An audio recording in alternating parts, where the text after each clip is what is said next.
कि अगर कोई मुसीबत आ गई तो फला ने कुछ कर दिया होगा इसलिए कारोबार नहीं चल रहा, फला ने कुछ कर दिया होगा इसलिए दुकान नहीं चल रही।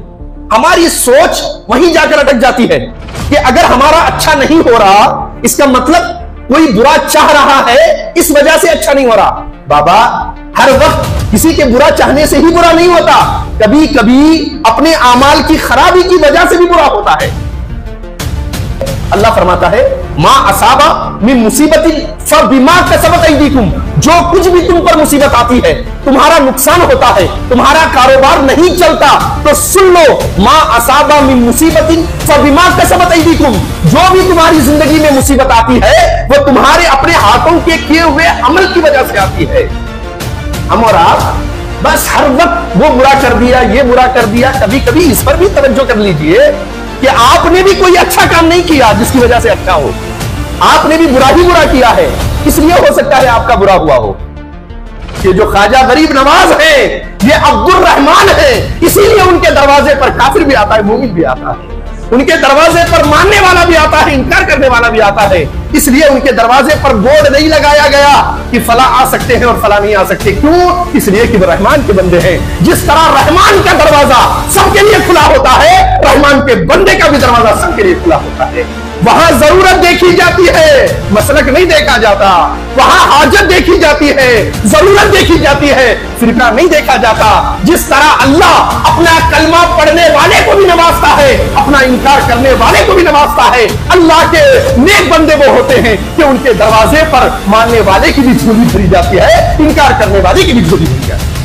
तो वीडियो को लाइक करें, शेयर करें, और अगर हमारे चैनल पर नए आए हों तो चैनल को जरूर सब्सक्राइब करके बेल आइकन को भी जरूर दबाएं ताकि हमारी नई आने वाली वीडियो आप तक जरूर पहुंचे। अस्सलामु अलैकुम वरहमतुल्लाहि वबरकातुहू। आज के इस जुमतुल मुबारक के दर्स में खिताब के लिए मैंने किताब शिफा कुरान मजीद से सूरतुल फुरकान की आयत नंबर 62 और 63 की तिलावत करने का शर्फ हासिल किया है। सबसे पहले अल्लाह रब्बुल इज़्ज़त की बारगाह में दुआ करता हूँ कि मौला करीम मेरे दिल में हक़ पैदा फरमाए, ज़बान से हिकमत भरे जुमले सादिर फरमाए और उन जुमलों को दिलों में उतरने की तासीर अता फरमाए। आमीन आमीन या रब्बल आलमीन बिजाहि सय्यदिल मुरसलीन। तिलावत करदा आयात में अल्लाह रब्बुल इज़्ज़त ने अपने कुछ बंदों की निशानियां बयान फरमाई हैं।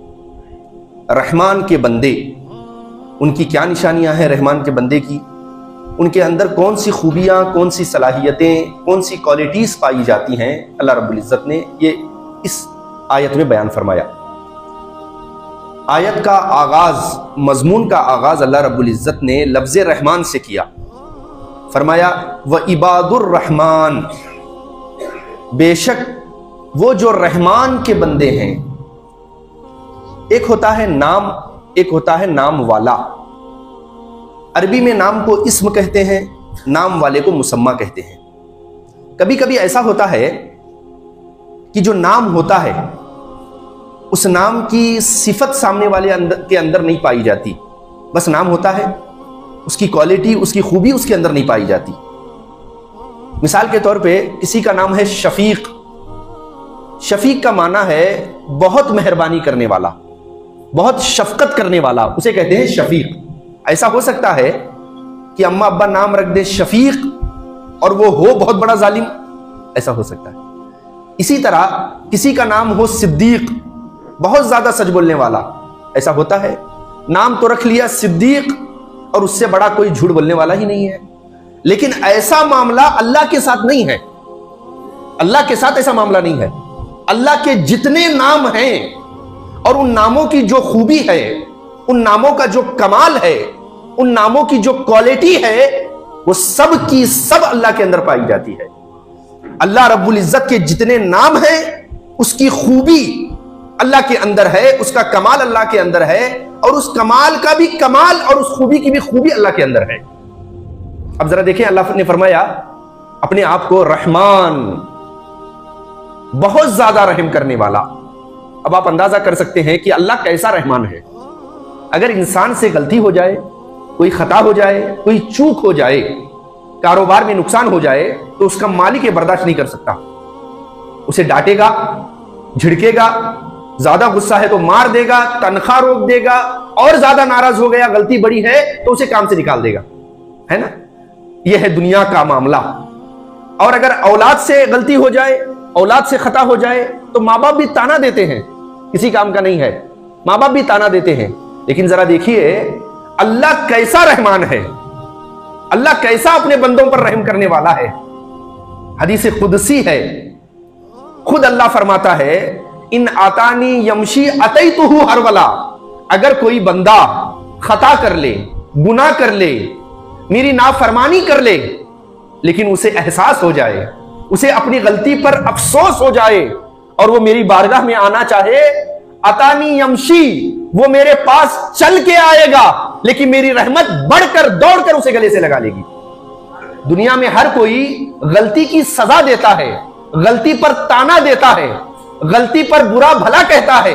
यह अल्लाह करीम की जात है कि बंदा आए तो बंदे को अल्लाह की रहमत बढ़कर गले से लगा लेती है।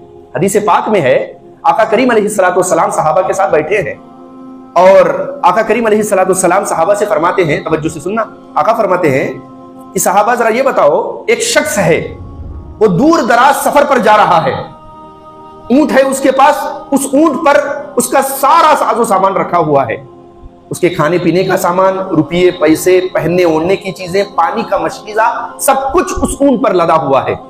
और वो पहुंच गया सहरा में, खुला सहरा, सहरा ही सहरा। एक दरख्त के नीचे आराम करने के लिए वो रुका और ऊंट को उसी दरख्त से टहनी से बांध दिया और सो गया, नींद लग गई। जैसे ही आंख खुली, क्या देखता है, वो टहनी जिससे ऊंट को उसने बांधा था, वो टहनी टूट गई है और ऊंट का कोई पता ही नहीं है, ऊंट चली गई है। अब वो कितना डर जाएगा। अगर किसी का सफर के दौरान बटवा गुम हो जाए, जिसमें उसका पासपोर्ट हो, रुपये पैसे हों, उसका डॉक्यूमेंट्स हो, कितना परेशान हो जाता है। आज तो फिर भी बहुत सी चीजें होती हैं, लेकिन हुजूर मिसाल दे रहे हैं, सहाबा से पूछ रहे हैं, कोई मदद करने वाला नहीं, ऊंट गायब हो गई है। अब वो ढूंढ रहा है, इधर भागा उधर भागा, हर जगह तलाश कर करके थक गया और कोई उम्मीद नजर नहीं आ रही कि वो ऊंट दोबारा मिल जाएगा। आखिर में थक हार के उसी दरख्त के नीचे आया और अपनी मौत का इंतजार करते हुए वहीं बैठ गया कि अब ऊंट तो दोबारा नहीं आएगी, मेरी मौत ही आ जाएगी। ये सोचकर टेक लगाकर बैठ गया, वहीं उसे नींद लग गई। दोबारा उसकी आंख खुली, क्या देखता है, जिस ऊंट के मिलने की कोई उम्मीद नहीं थी, वो ऊंट दोबारा उसके सामने आकर उसी तरह मां साजो सामान खड़ी है। हुजूर फरमाते हैं, जरा बताओ उस बंदे को कितनी खुशी होगी जो मौत का इंतजार कर रहा था, हार चुका था कि ऊंट नहीं मिलेगी, लेकिन वो ऊंट सामने आकर उसके खड़ा हो गया, तो बताइए उसे कितनी खुशी होगी। सहाबा अपनी अक्ल के एतबार से बता रहे हैं, हुजूर उसे इतनी खुशी होगी, वो इतना खुश हो जाएगा, इतना खुश हो जाएगा। हर कोई सहाबी अपने अक्ल से बात कर रहा है। किसी ने कहा, हुजूर ये तो वही जान सकता है जिसके साथ ये मामला पेश आया है, हम जबान से क्या बता सकते हैं कि उसे कितनी खुशी होगी। तो हुजूर फरमाते हैं, सुनो, जितनी खुशी उस बंदे को अपने सामान के मिलने पर होगी, जब कोई गुनहगार बंदा अल्लाह की बारगाह में तौबा के लिए आता है, अल्लाह को उस बंदे से कहीं ज्यादा खुशी होती है कि मेरा बंदा मेरे दर पर वापिस आ गया है। ये अल्लाह की करीमी है, ये अल्लाह की रहीमी है। हर कोई गुनाह पर ताना देता है, लेकिन रब की जात अकेली ऐसी है कि गुनाह के बावजूद अल्लाह रब्बुल इज्जत उसे अपने गले से लगा लेता है, उस पर रहम फरमाता है, उस पर करम फरमाता है। कंजुल उम्माल की हदीस सही है, हुजूर अलैहिस्सलाम इरशाद फरमाते हैं, बनी इसराइल में एक शख्स था, बड़ा अमीर, बड़ी दौलत की रेल पेल उसके पास, बड़ा मालो दौलत उसके पास। फिर यह हुआ अचानक कि माल में नुकसान होना शुरू हुआ, लेकिन जब तक दौलत थी कभी अल्लाह को याद नहीं करता था, बड़े ऐश में जिंदगी गुजारता था, कभी अल्लाह की तरफ उसकी तवज्जो ही नहीं जाती थी कि इस माल का देने वाला अल्लाह है, कभी तवज्जो नहीं जाती थी, बड़े ऐश में जिंदगी गुजारता था। फिर यह हुआ अल्लाह का करना कि अब कारोबार में नुकसान होने लगा। अब हर जगह जहां हाथ डाल रहा है वहां नुकसान हो रहा है, फसल, खेती में फसल नहीं हो रही, कारोबार में दुकान नहीं चल रही, कुछ भी फायदा नहीं हो रहा, नुकसान पे नुकसान होता चला जा रहा है। और था भी गुनहगार, तो अल्लाह रब्बुल इज्जत की मर्जी, उसके ऊपर मुसीबत आ गई। और एक बात याद रखें कि जब भी कोई मुसीबत आती है ना, किसी के करने की वजह से ही नहीं आती। हम और आपके दिमाग में क्या बैठा है कि अगर कोई मुसीबत आ गई तो फला ने कुछ कर दिया होगा इसलिए कारोबार नहीं चल रहा, फला ने कुछ कर दिया होगा इसलिए दुकान नहीं चल रही। हमारी सोच वहीं जाकर अटक जाती है कि अगर हमारा अच्छा नहीं हो रहा, इसका मतलब कोई बुरा चाह रहा है, इस वजह से अच्छा नहीं हो रहा। बाबा, हर वक्त किसी के बुरा चाहने से ही बुरा नहीं होता, कभी कभी अपने आमाल की खराबी की वजह से भी बुरा होता है। और सुनिए, ये मेरी जबानी नहीं है, अल्लाह फरमाता है, अल्लाह फरमाता है। एक तावीज वाले की जबान पर आपको इतना भरोसा है कि फला ने कुछ कर दिया, सब कुछ छोड़कर उसके पीछे लग जाते हैं। लग जाते हैं नहीं? मैं पूछता हूं, क्या वही नाजिल हुई है मौलवी साहब पे? बाबा पर कोई फरिश्ता उतरा है? किस बुनियाद पर वो कह रहा है? लेकिन जिसकी बात 100% सच है, जरा उसकी बात सुनिए। अल्लाह फरमाता है, मां असाबा मिन मुसीबतिन फबिमा कसबत अयदीकुम, जो कुछ भी तुम पर मुसीबत आती है, तुम्हारा नुकसान होता है, तुम्हारा कारोबार नहीं चलता, तो सुन लो, मां असाबा मिन मुसीबतिन फबिमा कसबत अयदीकुम, जो भी तुम्हारी जिंदगी में मुसीबत आती है वो तुम्हारे अपने हाथों के किए हुए अमल की वजह से आती है। हम और आप बस हर वक्त वो बुरा कर दिया, ये बुरा कर दिया। कभी कभी इस पर भी तवज्जो कर लीजिए कि आपने भी कोई अच्छा काम नहीं किया जिसकी वजह से अच्छा हो, आपने भी बुरा ही बुरा किया है, इसलिए हो सकता है आपका बुरा हुआ हो। तो अब जो है हर जगह उसका जो है नुकसान होने लगा। कभी अच्छाई तो किया नहीं था उसने, अल्लाह को तो याद किया नहीं था, खुशी में, सुकून में, इत्मीनान में, नेमत में। अब जब हर जगह से नुकसान होने लगा, और जब नुकसान होता है ना, सबसे पहले जो झूठी तारीफ करने वाले होते हैं वो भागकर चले जाते हैं। जैसे कश्ती जब डूबने वाली होती है तो सबसे पहले चूहे छोड़ करके भाग जाते हैं, उसी तरह झूठी तारीफ करने वाले सबसे पहले वो छोड़कर भाग जाते हैं मुसीबत के वक्त में। तो अब सब दोस्तों ने भी साथ छोड़ दिया, अब कोई मदद करने वाला नहीं है, कोई हाथ पकड़ने वाला नहीं है। अब जब कोई दरवाजा नजर नहीं आया तो अल्लाह का दरवाजा नजर आया। अल्लाह की बारगाह में हाजिर हुआ, सजदे में सर को रखा और अल्लाह की बारगाह में तौबा करने लगा। जब अल्लाह की बारगाह में तौबा करने लगा तो अल्लाह ने फरमाया, फरिश्तों, ये जो मांग रहा है उसे अता कर दो, इसके सारे नुकसान को खत्म कर दो। फरिश्तों ने अर्ज किया, मौला जरा देख, बड़ा गुनहगार है और अब भी आया है तो तेरे खौफ से नहीं आया, तेरी मोहब्बत में नहीं आया, तुझसे डर कर नहीं आया, अपने मतलब से आया है, अपनी उम्मीद से आया है, अपनी हाजत पूरी करने के लिए आया है। अब रहमत की आवाज आई, और वो रहमत भी क्या अजब की थी, क्या गजब की आवाज थी अल्लाह की। कहा, फरिश्तों तुम ये देख रहे हो कि मतलब से आया है, मैं तो इससे आगे की भी चीज देख रहा हूं। फरिश्तों ने पूछा कि आगे क्या है?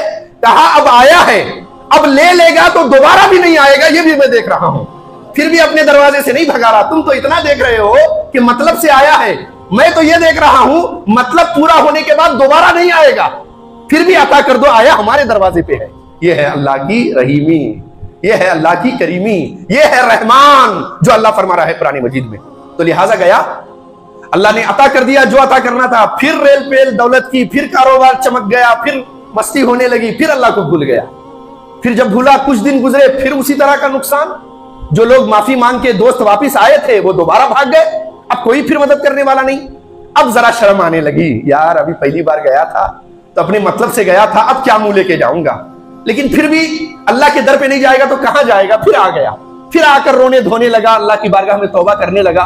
अल्लाह ने फरमाया, फरिश्तों जो मांग रहा है अता कर दो, जो चाह रहा है इसकी जरूरत पूरी कर दो। फरिश्तों ने फिर अर्ज किया, मौला फिर भी मतलब से आया है, फिर भी अपनी बात मनवाने के लिए आया है, अपनी हाजत के लिए आया है। अल्लाह फरमाता है, यह भी जानता हूं कि हाजत पूरी होने के बाद दोबारा नहीं आएगा, फिर भी जो मांगता है अता कर दो। फिर भी उसकी जरूरत को पूरी कर दिया गया, उसकी हाजत को पूरी कर दिया गया। हुजूर के आंखों से आंसू जारी हैं, यह हदीस बयान करते हुए हुजूर फरमाते हैं, इसी तरह 70 मरतबा आता रहा अल्लाह की बारगाह में। कितनी बार? 70 मरतबा अल्लाह की बारगाह में आता रहा, माफी मांगता रहा, तौबा करता रहा और अपनी तौबा को तोड़ता रहा। लेकिन 70 मरतबा भी अल्लाह रब्बुल इज्जत उसे अपने शाने करीमी का जलवा दिखा रहा है, अपनी रहमानियत का जलवा दिखा रहा है। जब 70 बार पूरा हो गया, अब सोया हुआ है बिस्तर पे, अचानक आंख खुली, अब कोई मुसीबत नहीं है, कारोबार एज इट इज बराबर चल रहा है, कोई तकलीफ नहीं है। लेकिन अचानक आंख खुली, आंख खुली तो अंदर से नफ्स ने मलामत की कि तू कितना जालिम है, तू कितना मतलबी है, हर वक्त रब को तभी याद करता है जब दुनिया तुझे तेरा साथ छोड़ देती है, तुझे शर्म नहीं आती अल्लाह की जात पर। यह कहकर उसे इस ख्याल ने बिस्तर पर सोने नहीं दिया। अब नरम बिस्तर पर भी चैन नहीं मिल रहा, वहां से उठा, मुसल्ला बिछाया और सजदे में सर को रख दिया और इतना रोया कि सारा मुसल्ला उसके आंसुओं से भीग गया। अब रो रहा है, कह रहा है, मौला तू बड़ा करीम है, बड़ा रहीम है, मुझ जैसे गुनहगार को माफ करने से तेरे खजाने में कमी नहीं आती। मौला मैंने हर मर्तबा झूठ बोला है, हर मर्तबा अपने मतलब से काम किया है, लेकिन आज सच्ची तौबा करता हूं, आज तेरी बारगाह में सच्चे दिल से तेरी मोहब्बत का सवाल करता हूं, मौला आज मुझे माफ कर दे। अल्लाह ने फरमाया, फरिश्तों जरा अर्श के दरवाजे खोलकर मेरे बंदे को देखो, जब तुम कह रहे थे कि मतलब से आया है, जरूरत से आया है, आज गवाही दो। आज तो कोई मतलब से नहीं आया, आज तो कोई जरूरत की वजह से नहीं आया, आज सिर्फ मेरी मोहब्बत में आया है, आज सिर्फ मेरी हया में आया है। फरिश्तों ने अर्ज किया, मौला जब मतलब से आता था तब तूने बड़ा नवाजा है, आज बगैर मतलब के आया है तो तू क्या देगा? अल्लाह फरमाता है, फरिश्तों गवाह हो जाओ, जो कुछ मैंने इसे दिया है कभी कम नहीं होने दूंगा, और कयामत के दिन जब ये मेरे पास आएगा तो बगैर हिसाब के इसे बख्श दूंगा। क्यों? इसलिए कि बगैर मतलब के मेरे पास आया है। जरा सोचें, कब तक दुनिया को खुश करते रहेंगे, कब तक दुनिया को राजी करते रहेंगे, और इस दुनिया को राजी करने के लिए अपने करीम रब को कब तक नाराज करते रहेंगे? ये दुनिया बड़ी मतलबी है, 4 दिन आपसे राजी रहेगी, 5वें दिन किसी और को ढूंढ लेगी, वो चाहे अल्लामा हो, मुफ्ती हो, मौलाना हो, पीर साहब हो, कोई भी हो। 4 दिन ये अच्छा लगेगा, 4 दिन कोई और अच्छा लगेगा। इस दुनिया का क्या है? ये दुनिया कभी किसी की सगी नहीं हुई है, और ये दुनिया कभी किसी के पास ठहर के नहीं रही है। ये दुनिया तो हाथ का मैल है, पैर की ठोकर है, और जिसका रब हो जाता है दुनिया भले उसके पास ना आए, अल्लाह रब्बुल इज्जत दुनिया के खजाने उसके कदमों में फेंक देता है। अगर यकीन नहीं आए तो जरा देखिए, औरंगजेब बड़े मशहूर बादशाह गुजरे हैं, आपने सुना होगा, बड़ा ताकत, बड़ा रोबो जलजला, दबदबा। एक शख्स बहरूपिया था, अपना हुलिया बदलने में बड़ा माहिर था, बहरूपिया था, और लोगों को हंसाया करता था। एक दिन औरंगजेब आलमगीर के पास आया और कहा, हुजूर मैं बड़ा माहिर हूं भेष बदलने में, मैं बहुत अच्छे से भेष बदल सकता हूं, और ऐसा बदलता हूं कि कोई मुझे पहचान नहीं सकता कि मैं कौन हूं। क्या? अच्छा, आजा कभी भेष बदल के तो मैं देखूंगा तुम्हारी सलाहियत को। लिहाजा एक दिन बादशाह ने ऐलान कर दिया कि बावर्ची की जरूरत है, पकाने वालों की जरूरत है। तो यह शख्स भेष बदल करके पकाने वालों का हुलिया इख्तियार करके बादशाह के सामने आ गया। बादशाह के सामने जब आया तो जैसे ही हर किसी का इंटरव्यू बादशाह लेता रहा, जब इसका नंबर आया बादशाह ने अपने बटुए से चंद सिक्के निकाले, इसके हाथ में रखे, कहा ये रहा तेरा किराया, मैंने तुझे पहचान लिया है, चला जा। अब वो चला गया। कहा कि बड़ा तेज है बादशाह। कुछ दिन के बाद टीचरों की भर्ती की जरूरत थी, टीचरों की जरूरत थी, हुकूमत में टीचर अपॉइंट करने थे। ऐलान कर दिया कि उस्तादों की जरूरत है। तो बेहतरीन शेरवानी पहन करके, जना कैप लगा करके और गले में रुमाल लटका करके, हाथ में असा पकड़ करके टीचर का भेष बना करके आ गया। बादशाह हर किसी का इंटरव्यू ले रहा था, उसको सेलेक्ट कर रहा था या रिजेक्ट कर रहा था। जब ये बहरूपिया आया सामने, फिर अपने जेब से बटुए से कुछ पैसे निकाले, हाथ पे रखे, कहा जा मैंने तुझे पहचान लिया है, फिर कभी कोशिश करना। बड़ा ताज्जुब हुआ, बड़ा अफसोस हुआ, यार ये कैसे पहचान लेता है। ऐसे ही 2-3 दफा और आया। मैं जल्दी आगे बढ़ता हूं। एक दिन क्या किया, औरंगजेब आलमगीर को किसी जगह पर हमला करना था, जंग के लिए जाना था। लिहाजा औरंगजेब आलमगीर अपनी पूरी फौज के साथ रवाना हुए। जाने लगे, एक पहाड़ी नजर आई, बड़ी भीड़ है पहाड़ी पर, जाने का रास्ता भी बड़ा कठिन है, उसके बावजूद लोग जा रहे हैं, आ रहे हैं। बादशाह ने किसी से पूछा कि भाई पहाड़ी पर क्या हो रहा है? कहा एक अल्लाह वाले पहाड़ी पे रहते हैं, बड़े अल्लाह वाले हैं, बड़ी अच्छी नसीहत करते हैं, बड़ा उनके अंदर कशिश पुरनूर चेहरा है। बादशाह के दिल में ख्याल पैदा हुआ, एक अच्छे काम के लिए जा रहा हूं, अल्लाह वाले से मुलाकात कर लूंगा तो अल्लाह बरकत दे देगा। ये सोचकर बड़ी मुश्किल से घंटा भर लगा के, घंटा लगा करके ऊपर चढ़ा। और जब ऊपर चढ़ा, डायरेक्ट मिलना चाह रहा था, उसके जो मुरीदीन थे, गार्ड थे, उन्होंने रोक लिया। कहा हजरत बड़े अजीम हैं, वीआईपी गेट हजरत नहीं रखते हैं, सबके लिए एक ही दरवाजा है, हर कोई एक ही दरवाजे से आना है, लिहाजा लाइन में लगो, जब तुम्हारा नंबर आएगा तभी मुलाकात होगी, उससे पहले मुलाकात नहीं होगी। लिहाजा वहां 1 घंटा खड़ा रहा। जब हजरत के पास पहुंचा, पहली नजर पड़ी, बड़ा मुतासिर हुआ कि बड़ा अल्लाह वाला है, कितना पुरनूर चेहरा है, तकवा तहारत का पैकर मालूम होता है। आज पहचान नहीं पा रहा है, आज समझ नहीं पा रहा है कि सामने कौन बैठा है। लिहाजा बड़ा मुतासिर हुआ और हजरत ने नसीहत भी करना शुरू कर दिया। जो हजरत बने हुए थे नसीहत करने लगे कि देखो बादशाह, जंग पे जा रहे हो, किसी पर जुल्म ना करना, नाहक किसी को ना सताना, अल्लाह के हुदूद का ख्याल रखना और अल्लाह की मखलूक पर रहम करना। बड़ी अच्छी नसीहत की। बादशाह बड़ा मुतासिर हुआ, अपने जेब से एक अशरफियों की थैली निकाली और चुपचाप मुसल्ले के नीचे रख करके दुआ लेकर जाने लगा। जैसे ही पलटा, 4 कदम आगे गया, खिलखिलाकर ताली मारते हुए वो बाबा खड़ा हो गया। कहा बादशाह आज तूने मुझे नहीं पहचाना। सर को पकड़कर बादशाह बैठ गया। अरे शख्स, मैंने कितनी मुसीबत उठाई, 1 घंटा भर मुझे चढ़ने में लगा, 1 घंटा तेरा अपॉइंटमेंट लेने में लगा, इतनी नसीहतें की, वाकई आज तू जीत गया। कहा बता तुझे क्या चाहिए, तू क्या मांगता है, मैं तुझे देने को तैयार हूं। कहा बादशाह ये जो आपके सर पर ताज है जिसमें बड़े कीमती हीरे लगे हुए हैं ये मुझे दे दो। लिहाजा बादशाह ने वादा किया था कि अगर मैं तुझे नहीं पहचान पाऊंगा तो जो तू कहेगा मैं वो करने को तैयार हो जाऊंगा। लिहाजा अपना ताज उतारा, उसके कदमों में रख दिया और वहां से उठकर जाने लगा।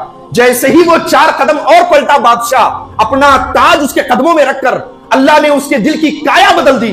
वो जोरों कतार जोर जोर से रोने लगा। बादशाह को माजरा समझ में नहीं आया। बादशाह दोबारा पलटा, कहा ऐ अल्लाह के बंदे, अब रोने की क्या वजह है, अब रोने की क्या जरूरत है? जो तू चाह रहा था, जिसके लिए तूने कई मर्तबा कोशिश की थी, कई मर्तबा तूने अटेम्प्ट किया था लेकिन पास नहीं हो पाया था, आज वो चीज तुझे हासिल हो गई है तो क्यों रो रहा है? पता है उस बंदे ने क्या कहा? वो उस बंदे ने कहा बादशाह मैं ये सोच के रो रहा हूं जब मैंने झूठ मूठ का अल्लाह वाला बनने की कोशिश की है, जब मैं झूठ मूठ का अल्लाह वाला बन गया हूं तो एक बादशाह के सर का ताज मेरे कदमों में आ गया है। अगर मैं सचमुच का अल्लाह वाला बन जाता तो अल्लाह मुझे क्या कुछ अता नहीं कर देता, यह सोचकर रो रहा हूं। तो इबादुर रहमान, अल्लाह फरमा रहा है रहमान के बंदे, रहमान इतना करीम है कि कोई झूठ मूठ भी उसके दरबार में आ जाता है तो अल्लाह रब्बुल इज्जत अपने रहमत के दरवाजे उसके लिए खोल देता है। फिर अगली बात कि रहमान, ये अल्लाह को कितना पसंद है ये नाम, कि अल्लाह खुद फरमाता है अपने बंदों को तालीम देते हुए कुरान मजीद में कि कुलिदुल्लाह अबिदुर रहमान, ऐ मेरे बंदो जब मुझे पुकारना चाहो, जब मुझे बुलाना चाहो तो किस नाम से बुलाओगे, क्या कहकर पुकारोगे? अल्लाह फरमाता है कुलिदुल्लाह, मुझे अल्लाह कहकर पुकारो, मुझे बड़ा अच्छा लगता है। फिर फरमाता है अबिदुर रहमान, या मुझे रहमान कहकर पुकारो, मुझे बड़ा अच्छा लगता है। यानी अल्लाह रब्बुल इज्जत को ये रहमान इतना पसंद है कि अल्लाह रब्बुल इज्जत अपना इंट्रोडक्शन करवाता है कुरान की इब्तिदा में, फरमाता है अल्हम्दुलिल्लाहि रब्बिल आलमीन, तमाम तारीफों का हकदार, तमाम तारीफों का सजावार, तमाम तारीफों का मुस्तहिक अल्लाह है। अब वो अल्लाह कौन है? अल्लाह की सिफत क्या है, उसकी शान क्या है? अल्लाह के बेशुमार नाम हैं, लेकिन अल्लाह फरमाता है अर्रहमानिर रहीम, उस अल्लाह की, अल्लाह इबादत के लायक है, उसकी शान है जो बड़ा रहमान है, बड़ा रहीम है। यानी अल्लाह रब्बुल इज्जत को यह नाम इतना पसंद है कि अपने इंट्रोडक्शन के तौर पर वो अपना यह नाम इस्तेमाल करता है। फिर उसकी शान देखिए, उसे रहमत से कितना प्यार है। जब अपना तारुफ कराया तो रहमत के लफ्ज से इस्तेमाल तारुफ कराया, और जब अपने रसूल की बात आई, उनके इंट्रोडक्शन की बात आई तो फरमाया वमा अरसलनाका इल्ला रहमतल लिल आलमीन, ऐ महबूब हमने आपको सारे जहान के लिए रहमत बनाकर भेजा। अपना तारुफ कराया तब भी रहमत से कराया, अपने रसूल का तारुफ कराया तब भी रहमत से कराया, और अपने जब बरगुजीदा बंदों के इंट्रोडक्शन कराने की बात आई तो फरमाया वो इबादुर रहमान, रहमान के वो बंदे जो बरगुजीदा बंदे हैं। यानी अपना तारुफ भी रहमत से, अपने रसूल का तारुफ भी रहमत से, और अपने बरगुजीदा बंदों का तारुफ भी रहमत से। अल्लाह ने यह नहीं फरमाया वो इबादुल्लाह, अल्लाह के बंदे, वो इबादुल जब्बार, जब्बार के बंदे, वो इबादुल कहार, कहार के बंदे। अगर अल्लाह चाहता तो ये भी लफ्ज, जब्बार भी अल्लाह का नाम है, कहार भी अल्लाह का नाम है, अगर वो चाहता तो ये लफ्ज भी इस्तेमाल कर सकता था। और याद रखिए अल्लाह का कोई नाम बड़ा छोटा नहीं होता, अल्लाह के सब नामों की एक शान होती है। जब कोई यजीद खड़ा होता है और शरीयत को अपने तबीयत से बदलने की नापाक कोशिश करता है, मुस्तफा जाने रहमत के दीन को बदलने की कोशिश करता है, तब अल्लाह की शान जब्बारियत का ज़हूर होता है। इमाम हुसैन को उस पर कहार बनाकर अल्लाह खड़ा कर देता है। और जब कोई फिरौन बनकर, नमरूद बनकर, शद्दाद बनकर अपनी हुकूमत में चूर, अपने दौलत में चूर, अपने ताकत के नशे में चूर अल्लाह के सामने खड़ा होता है और अना रब्बुकुमुल आला का दावा करता है तो अल्लाह की शान जब्बारियत का ज़हूर होता है, अल्लाह उसे मिट्टी में मिलाकर रख देता है। तो अल्लाह की कोई शाने, कोई भी अल्लाह की शान कम सरस नहीं है, लेकिन अल्लाह को रहमान से बड़ा प्यार है, लफ्ज़ रहमत से बड़ा प्यार है। इसीलिए उसने अपने बंदों को फरमाया व इबादुर रहमान, रहमान के बंदे। अब जरा देखिए अल्लाह को कितनी रहमत का ख्याल है, अल्लाह बंदों पर कितनी रहमत करता है। ये जो सूरज है ये अल्लाह की रहमत का मजहर है। क्यों? इसलिए कि जब ये सूरज निकलता है तो ये नहीं देखता कि ये घर अल्लाह को मानने वाले का है या अल्लाह को इनकार करने वाले का है। जैसे ही सूरज निकलता है, ये सूरज अल्लाह की रहमत का मजहर है। जिस तरह से ये सूरज काफिर के घर में उजाला करता है, मोमिन के घर में भी उजाला करता है। जब ये हवा चलती है, ये नहीं देखती ये काफिर का दरवाजा है या मोमिन का दरवाजा है। जिस तरह वो हवा मोमिन को ठंडक पहुंचाती है, उसी तरह अल्लाह के ना मानने वाले को भी ठंडक पहुंचाती है। इसी तरह ये चांद की चांदनी अल्लाह की रहमत का मजहर है। जिस तरह ये चांदनी एक मोमिन के आंगन को चांदनी देती है, उसी तरह एक काफिर के दरवाजे पर भी चांदनी बिखरती है। तो अल्लाह रब्बुल इज्जत ने यही फरमाया, वह इबादुर रहमान, और जो रहमान के बंदे हैं। जिस तरह अल्लाह काफिर और मोमिन में फर्क नहीं करता, सबको अता करता है। जो रहमान के सही बंदे बन जाते हैं, वो भी ये फर्क भूल जाते हैं। ये जो ख्वाजा गरीब नवाज है, ये अब्दुर रहमान है, इसीलिए उनके दरवाजे पर काफिर भी आता है, मोमिन भी आता है। उनके दरवाजे पर मानने वाला भी आता है, इनकार करने वाला भी आता है। इसलिए उनके दरवाजे पर बोर्ड नहीं लगाया गया कि फला आ सकते हैं और फला नहीं आ सकते। क्यों? इसलिए कि वो रहमान के बंदे हैं। जिस तरह रहमान का दरवाजा सबके लिए खुला होता है, रहमान के बंदे का भी दरवाजा सबके लिए खुला होता है। वहां जरूरत देखी जाती है, मसलक नहीं देखा जाता। वहां हाजत देखी जाती है, जरूरत देखी जाती है, फिरका नहीं देखा जाता। जिस तरह अल्लाह अपना कलमा पढ़ने वाले को भी नवाजता है, अपना इनकार करने वाले को भी नवाजता है। अल्लाह के नेक बंदे वो होते हैं कि उनके दरवाजे पर मानने वाले की भी झोली भरी जाती है, इनकार करने वाले की भी झोली भरी जाती है। तो फरमाया वो इबादुर रहमान, रहमान के बंदे। अब रहमान के बंदे कैसे हैं, ये तो बताने का वक्त ही नहीं आया। इंशाअल्लाह अगले जुमा या फिर किसी जुमा इस पर गुफ्तगू करूंगा। अल्लाह रब्बुल इज्जत हमें आप सबको इन बातों पर अमल करने की और अपने अंदर रहमत पैदा करने की तौफीक अता फरमाए। जिस तरह से हम अल्लाह की रहमत की उम्मीद करते हैं, उसी तरह अल्लाह के बंदों पर भी रहमत करने का जज्बा अता फरमाए। आमीन आमीन या रब्बल आलमीन बिजाह सय्यिदिल मुरसलीन व मा अलैना इल्लल बलाग। जो हजरात सुन्नत नहीं पढ़े हैं, खड़े होकर सुन्नत। हजरत मोहतरम, वीडियो अगर पसंद आई हो तो वीडियो को लाइक करें, शेयर करें, और अगर हमारे चैनल पर नए आए हों तो चैनल को जरूर सब्सक्राइब करके बेल आइकन को भी जरूर दबाएं ताकि हमारी नई आने वाली वीडियो आप तक जरूर पहुंचे। अस्सलामु अलैकुम व रहमतुल्लाहि व बरकातुहू।